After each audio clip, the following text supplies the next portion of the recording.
Qishga aylangan bahorim. Kirish. Hayot sahnasi juda keng, rollari esa murakkab bir drama. Uning eng samimiy, eng og'riqli, eng ta'sirli sahnalari esa inson qalbida kechadi, ayniqsa ayol qalbida. Qo'lingizdagi ushbu asarlar to'plami ayollikning turfa qirralari, mehrning yengilmas kuchi, sadoqat va iztirob, or-nomus va oila muqaddasligi bilan to'la hayotiy hikoyalar jamlanmasidir. Har bir asar o'zining yurakka ta'sir qiluvchi, hayotdan olingan, yurakdan yozilgan sarguzashtidir. Bu yerda siz jasoratli, bag'ri keng, lekin dardli ayollarni ham, o'z sevgisi va oilasini asrash yo'lida kurashgan erkaklarni ham, jamiyat bosimi, yaqinlarining xiyonati yoki o'tmishdagi yaralari bilan yashashga majbur bo'lgan qahramonlarni uchratasiz. Har bir hikoya bir hayot, bir qismat, bir saboq. Asar makoni shahar emas, qishloq emas, qalbning o'zi. Qahramonlar esa biz bilan yonma-yon yashayotgan, sevgan, kechirgan, adashgan, lekin baribir yashashni davom ettirgan insonlardir. Muallif sizni begona hayotga emas, balki yuragingizdagi tanish tuyg'ularga ro'baro qiladi. Ba'zida bu asarlar sizni yig'latadi, ba'zida ichingizdagi og'riqlarga ism qo'yadi, ba'zida esa bir umr sukutda yashagan haqiqatlarni tilga olib beradi. Ushbu to'plamni o'qir ekansiz, ayol kulgusining orqasida yashiringan iztirobni, erkak qahrining ichidagi yondiruvchi armonni, bolalar ko'zidagi sokin faryodni ko'rasiz va balki bu asarlar ichida o'zingizni ham toparsiz. Qishga aylangan bahorim. Ayol makri. Tirik bir. Ayolning kulgusi quyosh, ko'z yoshlari yomg'ir, makri esa shamol kabi ko'rinmas. Muallifdan. Bahorning ilk kunlari. Quyosh zabardast tog'larning boshini bukib, ufqdan chiqib, mardonavor qiyofada olamga nur taratmoqda. Yoqimli bir shabada bahor gullarining boshini sekin silab esmoqda. Gullar esa bunga javoban yoqimli iforini atrofga yoymoqda. Shaharda yo'lga chiqqan mashina tog'lar orasida yastanib turgan qishloq tomon bormoqda. Mashinada ota-ona, o'g'il va qiz ketishayapti. Bir qarashda ularning baxtdan porlab turgan yuzlarini payqash qiyin emas edi. Allohga shukrlar bo'lsinki, bu oila bekamu ko'st edi. Hamma oila boshlig'i bo'lmish Javlonga havas nigohi bilan boqardi. Negaki yonida suyimli, oqila ayoli, bir-biridan shirin farzandlari, sevimli mashg'uloti bor. Alloh bir yigitga berishi kerak bo'lgan barchasi mujassam. Haloldan rizq topib, farzandlarini ayoli bilan birgalikda aqlli, odobli qilib ulg'aytirishmoqda.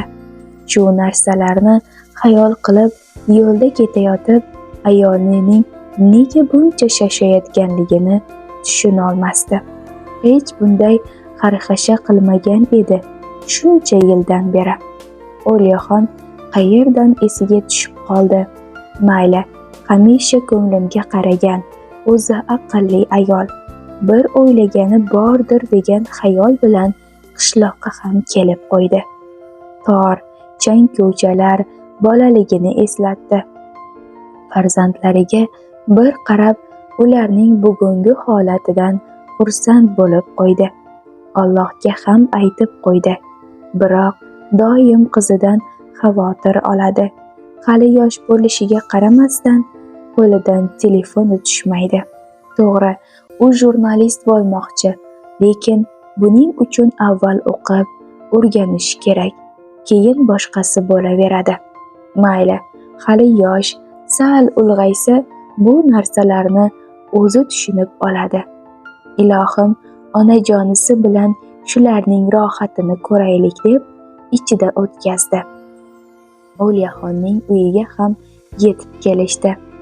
Ayoli siz ham men bilan birga kiring deb iltimos qilgani uchun noiloj mashinadan tushdi. Qarasa, xotini bir necha paketlar tayyorlagan edi. Shularning birini eriga tutqazdi. Ichida qishda mazza qilib kiysa bo'ladigan qalin ro'mol va yana bir nimalar bor edi. Qizchasi shirinlik olgan, o'g'li esa non solingan savatni ko'tarib olgandi. O'zi esa dori solingan paketchani mahkam ushlab olgan edi. O'liyaxon ham mana 10 yillardirki to'shakka mixlangan, yurolmaydi, hattoki joyida o'tira olmaydi ham. Farzandlari ham parvarish qilishdan bezor bo'lganmish. Ba'zida och, ovqatsiz qolayotganmish. Muslima shularni eshitib yurardi va nihoyat O'liyani ko'rishga ham keldi. Hovliga kiraverishda ahvol qandayligini his qilgandek bo'lishdi. Bemorning xonasidan esa dori-darmonning hidi bilan birga bir necha kun qolib ketgan, aynigan ovqatning ifori kelib turardi. Bir paytlar juda ozoda, orasta bo'lgan O'liyaxon bu holdan biroz xijolat chekdi.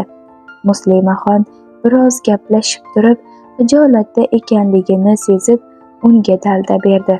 Hali ko'rmagandek bo'lib ketishini, haqqiga doim duo qilayotganligini aytgan Muslima bu gaplarga o'zi ham ishonishini juda istardi. Chunki O'liyaxon falaj bo'lib qolish bilan birga suyak saratoniga ham uchragandi. Mahalla internetlarining gaplariga ko'ra, shifokorlar O'liyaxonga 3-4 oy umri qolganligini aytishgan edi. O'liya o'zi rus bo'lsa ham qishloq ayollariga butkul singib ketgan, lekin hali ham o'zbek tilida yaxshi gapira olmas edi. Qo'llarini ko'tarib, javlonni rus-o'zbek aralash uzundan uzoq duo qildi. Ular xayrlashib mashinaga chiqarkan, Muslima onasinikiga ham borishi kerakligini eslatib qo'ydi. Yana hayron, mashinaga chiqquncha faqat O'liya opani ko'rib kelamiz degan xotini endi qaynonasinikiga ham borishini kerakligini aytdi.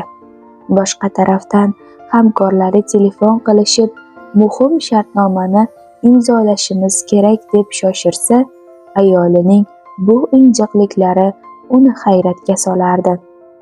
Noiloj yana xo'p dedi-da, qaynonasiniki tomon mashinani burib yo'lga tushishdi. Vaqt tig'izligi uchun borishga unamay turgandi aslida. Esa qaynotasi va qaynisi Bilol bilan suhbatlashish Javlonga juda yoqardi. Qaynonasi ham mehribon ayol, o'z o'g'lidan kam ko'rmaydi. Mashina signali chalinishi bilan Bilol eshikka yugurdi. Bu tasodifiy tashrifdan qaynonasi biroz esankiradi, chunki qizi hech ham xabarsiz kelmagan. Tinchlik bo'lsin-da, deb qo'ydi ichida. Nevaralari bilan kelganligini ko'rib, ko'ngli biroz yengil tortdi. Qizim, bolajonim, tinchlikmi? Hol so'radi qaynonasi. Ha, tinchlik. To'y tayyorgarligi qanday ketayotganligini bilishga keldik. Sizni va otajonimni juda sog'inibman deb javob berdi Muslimaxon. Otasi bilan salomlashib, darrov ketishlarini aytib qoldi. Hali boradigan joylarimiz bor deb eriga qarab qo'ydi. Muslimaxon shunchalik shoshayotgan ediki, hatto ba'zi gaplarini oxiriga yetkazmasdan boshqachasiga o'tib ketayotgan edi. Bu holatdan ota-onasi hayratda edi. Qizining bu ahvolidan tashvishga tushgan otasi qiziga dedi: